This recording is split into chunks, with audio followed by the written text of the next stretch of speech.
నమస్కారం ఈటీవీ భారత్ కు స్వాగతం మీరు చూస్తున్నారు న్యూస్ టైం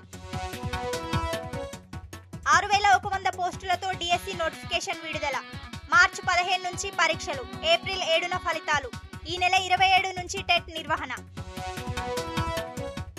2.86 లక్షల కోట్లతో ఓటాన్ అకౌంట్ బడ్జెట్ అసెంబ్లీలో ప్రవేశపెట్టిన ఆర్థిక మంత్రి బుగ్గన రాజేంద్రనాథ్ రెడ్డి 2,05,352 కోట్లు రెవెన్యూ రాబడి వస్తుందని అంచనా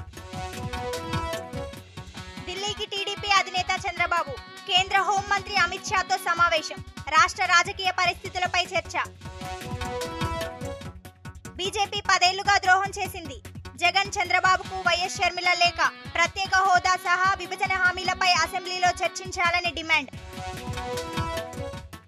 అన్నమయ్య జిల్లాలో రెచ్చిపోయిన వైఎస్ఆర్సీపీ నాయకులు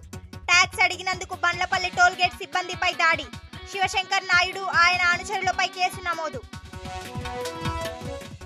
కృష్ణా జలాల పోరాటం ఎవరికీ వ్యతిరేకం కాదు రాష్ట్ర ప్రయోజనాల కోసమే ఉద్యమం అన్న కేసీఆర్ ముగిసిన శివబాలకృష్ణ 8 రోజుల ఏసీబీ కస్టడీ నాంపల్లి కోర్టుకు తరలింపు ఆదాయానికి మించి ఆస్తుల కేసులో విచారణ కాంగ్రెస్ ఆలోచన విధానానికి కాలం చెల్లింది రాష్ట్రాల మధ్య విభజనకు యత్నిస్తుందని మోదీ ధ్వజం రిజర్వేషన్లలోనూ ప్రతికూల వైఖరేనని విమర్శ